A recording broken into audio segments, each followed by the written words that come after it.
Transformers, oh, the meets the eye. Transformers, happy birthday, Transformers. It's your 40th anniversary. 40 years of one of the most influential giant mech toy lines in the United States. The introduction of many to the world of big stomping mechs and Japanese anime mechs and Transformers.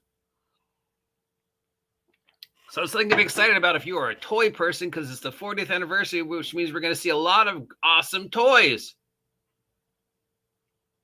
At least you would hope so. But here we go. This is from Transformers News, the Chief Force Support. Obviously, it's not official. These are the 12 biggies that this guy thinks are going to be the best figures for 2024 anniversary. And at number 12, we've got the Masterpiece Optimus Prime. Don't have a price for this one, but if we remember from last week, it's probably in the high 40s. Looks like a cheap knockoff you'd get at the 99-cent store. It just looks plasticky. If it's supposed to recapture what the classic original Optimus looked like when we first saw it here in America, remember that it was made of metal. Then we've got this, the premium finished Nemesis bridge set. We got Megatron sitting in his shell. He's flanked by his two major generals. This over here, Soundwave looks awesome. Perceptor looks okay. Megatron just looks like crap. I mean, he's just Megatron should just be the most standout. He's the biggest dude. He's the big guy. He's the major bad guy. Should look awesome. Just, not so much. And we got this, I guess, Rigorous. I don't even know who he is. I've never seen him before. Get Rigorous because he's made out of a rig. This looks like probably a $30 fig. Yeah, it just looks plastic. Just looks like, something you'd find in the 99-cent store. Again, you just expect better for the 40th anniversary. Then we got Hoist. He was the tow truck, if I remember correctly. Legs look weird. He looks like he's probably a $40 figure. And again, just plasticky, just plastic. I mean, you didn't even bother painting this. Then we got Legacy Tigerhawk. I don't remember Tigerhawk. He's okay, a little busy. You definitely see some imperfections in the legs. Probably a $60 to $100 figure. I don't know if he'd be worth that. I guess he's one of the animals or manimals or whatever they were called. But yeah, just looks plastic. Just looks fake. Here's the G.I. Joe / Transformers Sound Makes Dreadnoks Thunder Machine crossover. We've got the from where the Decepticons and Cobra teamed up. We've got this. He is Thunder Machine. So it's Soundwave looking all military-esque. He's got this big old cannon on his shoulder. He's got the machine guns. He's got a knife. He's hanging out with the Dreadnoks. He looks okay. Still looks plasticky. Definitely does not look like he's worth $100. But he looks okay. Like I wouldn't mind having him. And especially if it came with these two. Then we've got Blaster and Soundwave. You remember Blaster and Soundwaves? They were the ones that turned into cassette recorders. Very blocky, very classic look, but still just plasticky. And I mean, come on, look. No paint, no colors, just white and blue. Whereas, red and yellow and just some colors, something to make them pop, something to make them worth the $100 I'm going to pay for these. These are disappointing considering it's the 40th anniversary. These look like cheap knockoffs that we got in the 90s. On the other hand, here's Trainbot Kane. I think he turns into a train. He looks freaking amazing. Okay. I don't know. I can't tell if he's metal or plastic. I would have liked some more colors. Definitely could have colored up these screws. You can see the train on his back. Some design flaws, but this looks like he's worth $100. Well, maybe not $100, but definitely $60. None of these look like they're worth $100.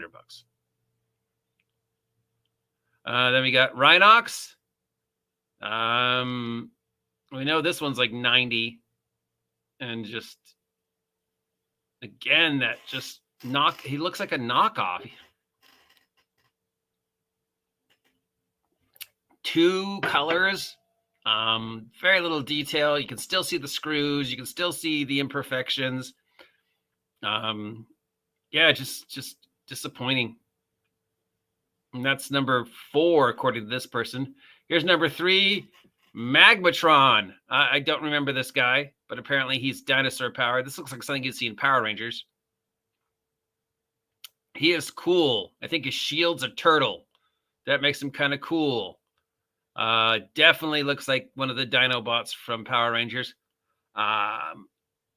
He's good. He could be better. I don't see him being worth $200. But I do like the detail of the dinos. There's a little bit more color going on. I don't really know what's going on with this head thing. He definitely has that Power Rangers combiner look. He's okay. I don't know if he's worth $200, but he's definitely okay.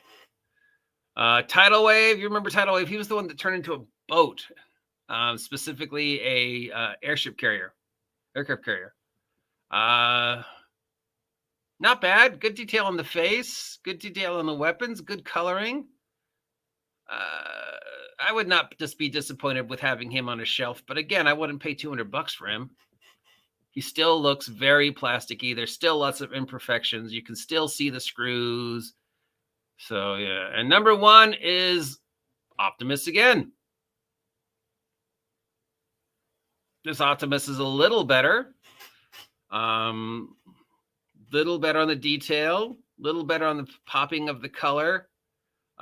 Definitely stand out. He's definitely the kind of Optimus you would want to see displayed in your house, looking cool on your shelf. But again, $200, $180, however this much is going to cost people, it doesn't look worth it. It just looks plastic. And you go back to the old Transformers, the old toys, the toys we got in the 70s and 80s and 90s when they were made of metal. They were heavy. Now I understand they're expensive to make, they're expensive to ship and whatever. And for the, the general mom and pop, go to Target and get the kit of Transformers, these are fine. But for the hardcore collectors, somebody who's willing to has 40 years of Transformers love and has, got the disposable income that they'd be willing to spend this amount of money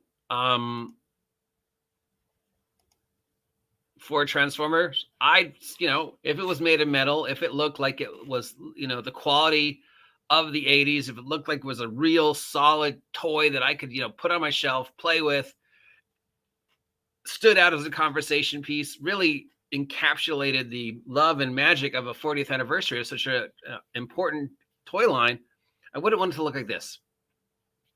This is something I'd expect to see on the shelf at Target for $9.99, $16.99, $29.99. I'm not going to spend $150 for this simply because it's a limited edition anniversary. If I'm a collector, I'm going to look at this and go, this looks like crap. Or maybe not. I don't know. Maybe collectors are like, yes, I can't wait.